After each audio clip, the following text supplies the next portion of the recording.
이대로 가다가는 2030년 일본은 결국 반도체 관련 세계 점유율이 제로가 될 것이며 일본 자국의 반도체 산업은 뿔뿔이 와야 될 것이다. 지난 17일 미국의 유명 경제지 중 하나인 CNBC에서는 일본의 반도체 산업과 관련해 충격적인 보도를 하나 내보내게 되었습니다. 세계적으로 수많은 강대국들이 반도체 관련 산업에 막대한 투자를 하기 시작하면서 과거 반도체 산업에 있어서 왕좌에 올라가 있던 일본이 2030년에는 반도체 세계 시장 점유율이 제로가 될 수 있다는 내용이었습니다. 그리고 이는 단순히 미국에서만 분석하고 있는 현상이 아니라 일본 내부에서도 심각하게 논의되고 있는 사안 중 하나라고 합니다. CNBC에 의하면 일본의 경우 일명 잃어버린 30년의 세월 동안 다양한 분야에서 추락을 겪었지만 특히 반도체 산업에 있어서 막대한 타격을 받았다고 분석했습니다. 사실 지금의 일본이야 밑도 끝도 없이 무너지고 있긴 하지만 1900년대 중반의 일본은 그야말로 미국과 견줄 정도의 강대국이었던 것도 사실입니다.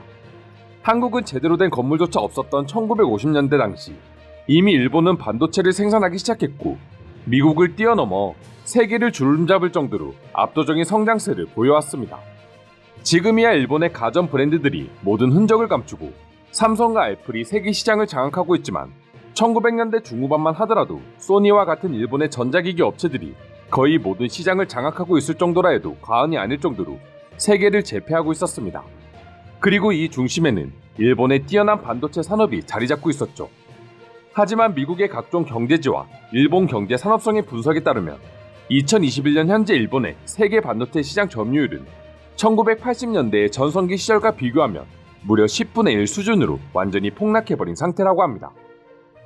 지금 각 나라의 흥망성쇠를 결정짓는 가장 중요한 산업은 반도체이고 반도체 시장을 점유하는 나라가 세계를 점유할 것이라는 말이 나오고 있는 상황에서 일본의 계속되는 반도체 시장 폭락은 충격적인 지표라고 할 수 있는 것이죠.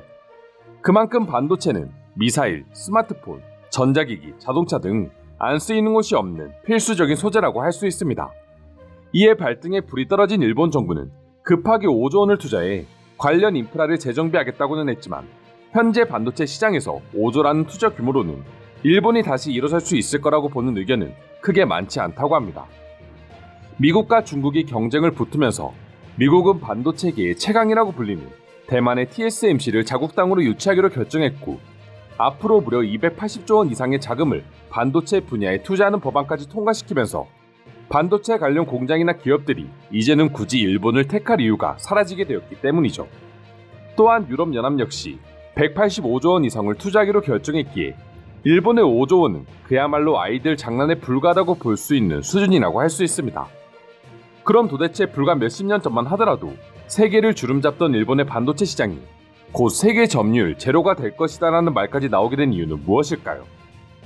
물론 제일 큰 이유는 일본의 버블 경제 붕괴와 같은 자국의 책임이 가장 크겠지만 반도체 시장에 있어 명함도 내밀지 못했던 한국의 급성장 역시 큰 비중을 차지하고 있답니다. 사실 지금이야 한국의 메모리 반도체가 세계 시장 70% 이상을 점유하고 있다는 소식이 크게 놀랍지는 않습니다. 한국은 누구나 인정하는 메모리 반도체계에 있어 독보적인 존재이기 때문이죠.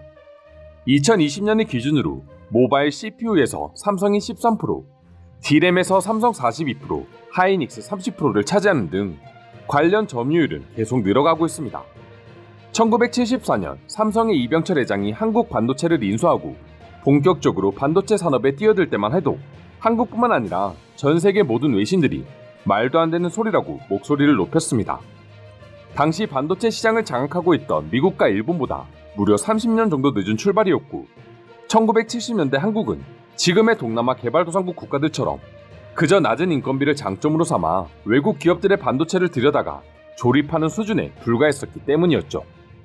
일반적으로 반도체 산업을 시작하기 위해서는 인구가 최소 1억 명 이상 되어야 하고 국민 총생산 역시 1만 달러 이상은 되어야지 시작할 수 있다고 봤기에 한국의 도전은 계란으로 바위치기에 불가하다고 보여질 수밖에 없었다고 합니다. 1970년대 한국은 아프리카의 가본과 동남아의 필리핀보다 훨씬 못 사는 수준이었고 쌀까지 원조받는 나라였기에 이런 나라에서 반도체를 만든다고 하니 해당 분야에서 제일 높은 위치에 있는 일본은 당연히 한국을 무시하고 비웃기 바빴습니다. 하지만 이런 일본인들의 비웃음을 좌절로 만드는 데에는 불과 20년도 걸리지 않았습니다. 1992년 삼성은 본격적으로 D램을 세계 최초로 생산하기 시작했고, 이로 인해 당시 메모리 반도체에 있어서는 미국보다 훨씬 높은 위치에 있었던 일본을 추월하는 기염을 토하고야 말았습니다. 반도체 산업 성장은 국가에 엄청난 부를 안겨다줬을 뿐만 아니라 그저 가난한 이미지가 다였던 한국이라는 나라의 이미지를 순식간에 상승시키는 중요한 역할을 하게 되었습니다.